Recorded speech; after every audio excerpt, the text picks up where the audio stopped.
पत्रकार बंधुओं को मेरा नमस्कार। आज भुवनेश्वर आने का जो मकसद था वो ये था कि उड़ीसा में पार्टी विस्तार को लेकर पिछले दिनों पार्टी के इंचार्ज एमएलए वीरेंद्र कादियान जी और हमारे प्रदेश के अध्यक्ष निशिकांत महापात्र जी और पुनीत जी जो हमारे को इंचार्ज हैं और कई और को इंचार्ज, उनके साथ अरविंद केजरीवाल जी की मीटिंग हुई और उस मीटिंग में ये तय हुआ कि उड़ीसा के अंदर आम आदमी पार्टी एक अच्छा विकल्प जनता के सामने झाड़ू के रूप में, आम आदमी पार्टी के रूप में देगी और उड़ीसा के अंदर जो बीजेपी के आने के बाद एक निराशा हुई है उसके सामने मजबूती से खड़ी होकर और 2029 में बेहतरीन प्रदर्शन हम लोग यहां पर करेंगे। उसको लेकर यह तय हुआ है कि गांव-गांव में पार्टी संगठन बनाने का काम आने वाले दिनों में शुरू होगा। डिस्ट्रिक्ट कमेटीज, बूथ की कमेटी, ब्लॉक की कमेटी, असेंबलीज के लेवल पे संगठन निर्माण और पहला जो टारगेट है वो फरवरी मार्च में जो जिला पंचायत का चुनाव होता है उस चुनाव में आम आदमी पार्टी मजबूती से चुनाव लड़ेगी। उसके पहले पार्टी का एक मजबूत संगठन, बेहतरीन संगठन बनाकर अरविंद केजरीवाल जी को बुलाकर यहां पर एक बड़ी रैली और सभा का आयोजन किया जाएगा। उसी संदर्भ में आज की ये प्रदेश कार्यकारिणी की मीटिंग थी जिसमें अलग अलग जिलों से कार्यकर्ता आए थे, हमारे प्रदेश के कार्यकारिणी के लोग आए थे और आगे कैसे काम करना है उसको लेके चर्चा हुई।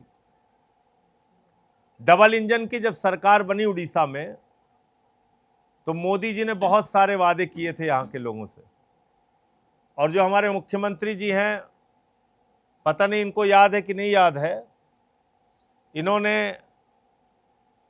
इनकी पार्टी ने वादा किया था 300 यूनिट बिजली फ्री देने का उड़ीसा के लोगों को।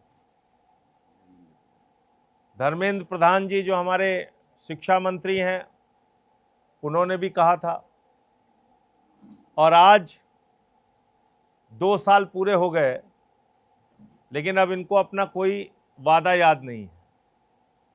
दूसरा क्या हो रहा है, स्कूल बनाना प्राथमिकता नहीं है, अस्पताल बनाना प्राथमिकता नहीं है, यहां पे प्राथमिकता हो गई है मॉब लिंचिंग करना, टारगेट कर करके लोगों के साथ मारपीट करना, मारना, हत्या कर देना, जिसके लिए उड़ीसा कभी भी नहीं जाना गया।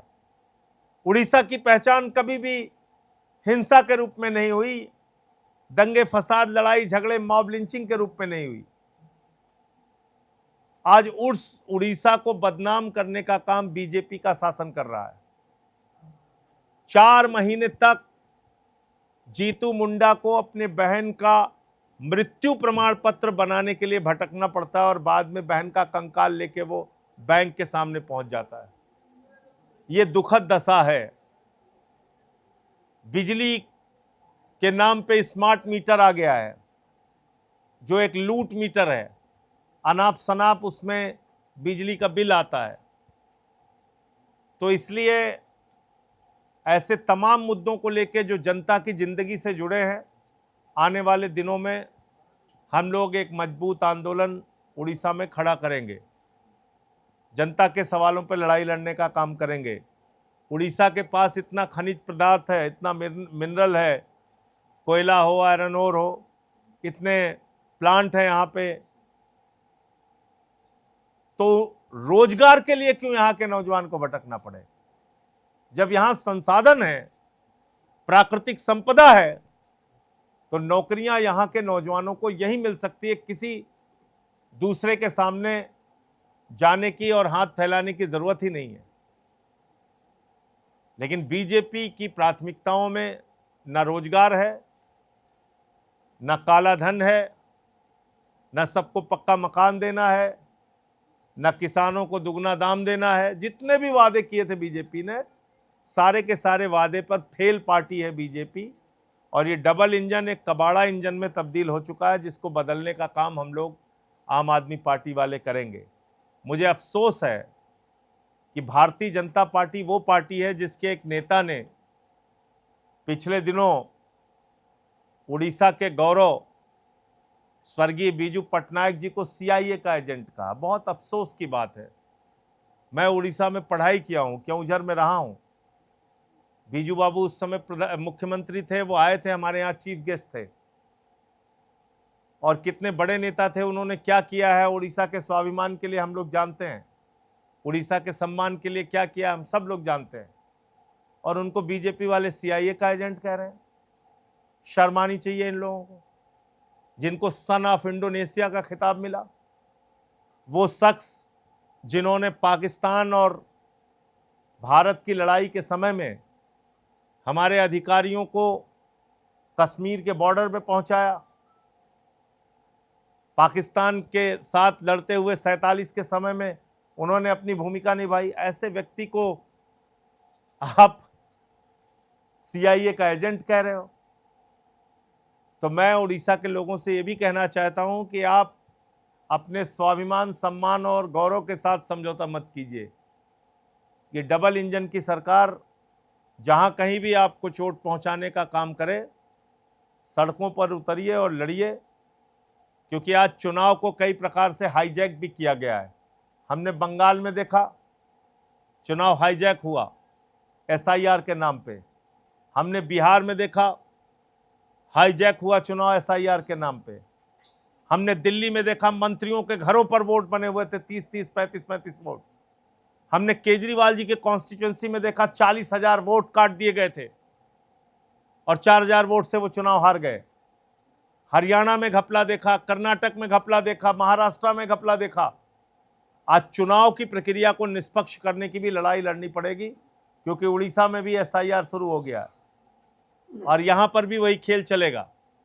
टारगेट कर करके लोगों के वोट काटे जाएंगे। जो बीजेपी वाला है उसका वोट बचा रहेगा, जो बीजेपी वाला नहीं है उसका वोट काटा जाएगा।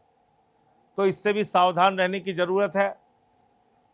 अभी देश के सामने महंगाई का एक गंभीर संकट खड़ा है। प्रधानमंत्री ने उपदेश दिया कि आप डीजल पेट्रोल इस्तेमाल करना कम कर दीजिए, गैस इस्तेमाल करना कम कर दीजिए, वर्क फ्रॉम होम करिए, विदेशों की यात्रा ना करिए, सोना ना खरीदिए, खाद ना खरीदिए। तमाम सलाह उन्होंने दे दी और सलाह देने के बाद हवाई जहाज से उड़े और चले गए, रोड शो भी किया और विदेशों की यात्रा भी घूम घूम के की। उनकी चिंता देश में महंगाई कैसे कम हो इसकी नहीं है। और ये बात मैं पत्रकार बंधुओं पूरी जिम्मेदारी से कह रहा हूं। क्यों कह रहा हूं, 1 मिनट में मैं समझाता हूं। भारत ने 1,32,000 करोड़ रुपए का कच्चा तेल विदेशों से इंपोर्ट किया, आयात किया, 1,32,000 करोड़ का।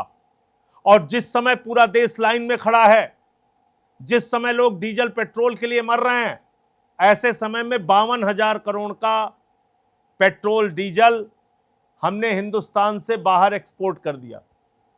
आप बताइए देश कहां है, देश के लोगों की पीड़ा कहां है, महंगाई कैसे कम होगी देश में। ईरान जो आपको रुपए में तेल देता था, सस्ता तेल देता था, आप अमेरिका के प्रतिबंध लगाने के कारण ईरान से सस्ता तेल नहीं खरीद पा रहे हैं। आपने रूस से अपने कॉन्ट्रैक्ट को बार बार बदला अमेरिका के डर से। भाई अमेरिका ने तो प्रतिबंध ईरान के ऊपर लगा रखा है, फिर भी चीन खरीद रहा है ना। आप क्यों नहीं खरीद पा रहे हैं? आप देश को क्यों महंगाई की आग में झोंके हुए प्रधानमंत्री जी? इसका कोई जवाब प्रधानमंत्री के पास नहीं है।